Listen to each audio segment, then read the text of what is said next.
I want to talk about my favorite non-photography products.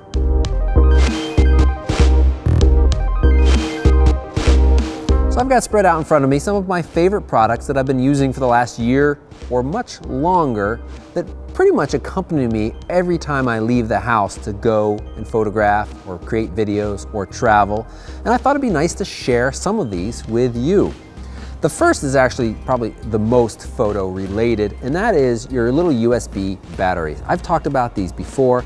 I love these USB batteries, and now not only can you charge some cameras with them like Sony, but on the market are tons of these battery chargers. So these are for Sony, so you don't even have to just plug in your camera. You can plug in batteries in here and then hook them right to the device. That works out really nicely. They also make ones for Canon, for Panasonic. The Canon has a nice little LCD screen that shows you a readout of how far along it's charged. And most recently, I've picked up ones that charge AA batteries. Now, none of these things are gonna win any awards for speed of charging. They're on the slow side, especially from a USB battery. But for me, being able to charge on the go, anywhere I am without worrying about if there's an outlet nearby, or especially with international travel, worrying if I have an adapter, that's fantastic. And back in the hotel room, I'll have just a 6-port USB hub that I love to use and travel with, that all of these devices can be plugged into. And again, it really frees up the outlets in the room, which in some cases are very rare that you find. So those are all fantastic. Another piece of electronics that goes with me all of the time, and many of you probably do have this in your bag already, is a little headlamp. Now, even if you're not doing night or astrophotography, the number of times where I've gone out to shoot a sunset or a sunrise, you were traveling before or after dark. And a little headlamp can be such a fantastic, easy way to free up your hands as you pack your gear back up after the sun has set, to give a sweep of the area to make sure you've got everything you need. And then if there is any kind of hiking, this can kind of be a lifesaver as you're making your way down the trail, being able to see, but keeping your hands free to either hold a camera or just to make sure that you're not tripping over yourself. So a little headlamp is fantastic. And I love this little small black diamond one. What I'm gonna do is put links to everything I'm talking about right down below this video, so that if you are interested in the actual brand and details of that, you can go find it. But really, any small, decent headlamp seems to work. I do like the ones that have the red also, along with the normal white light. That won't destroy your night vision for those times where you are out photographing after dark. You need to focus on the stars and be able to see what's going on. A red light won't destroy your night vision, which is pretty nice. Talking about sunrise and sunset shoots, sunrise especially, there's a lot of times on these trips where we're teaching and we're out early in the morning, and having some hot coffee along with you can feel like a lifesaver. Some people might even say it is a lifesaver. This is the Hydro Flask, and this thing is fantastic for a couple of reasons.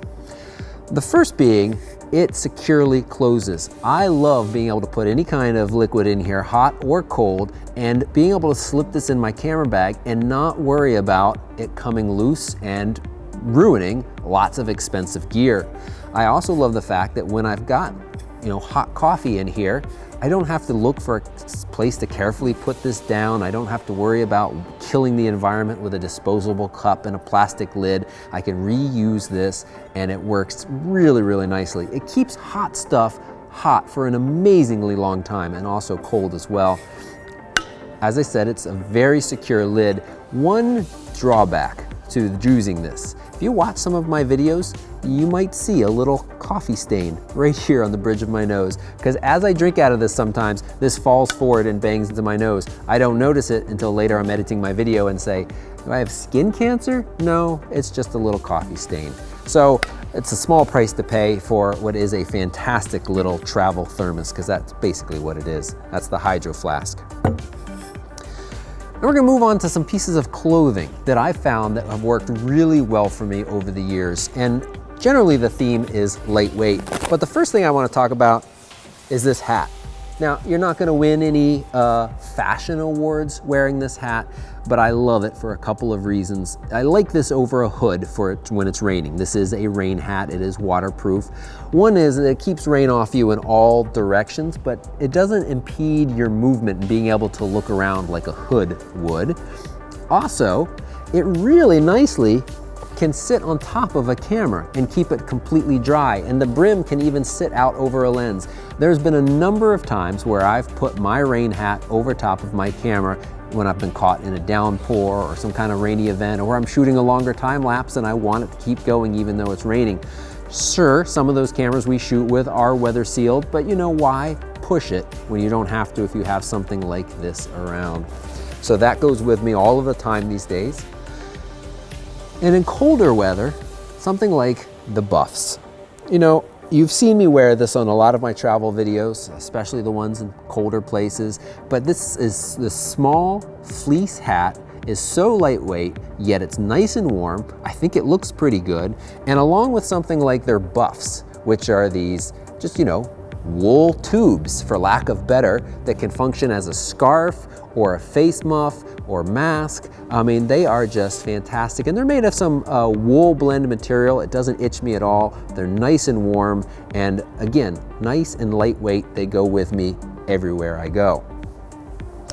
And that lightweight, you've heard me talk about this. You've heard me look at other pieces of gear to see if I can lighten the load.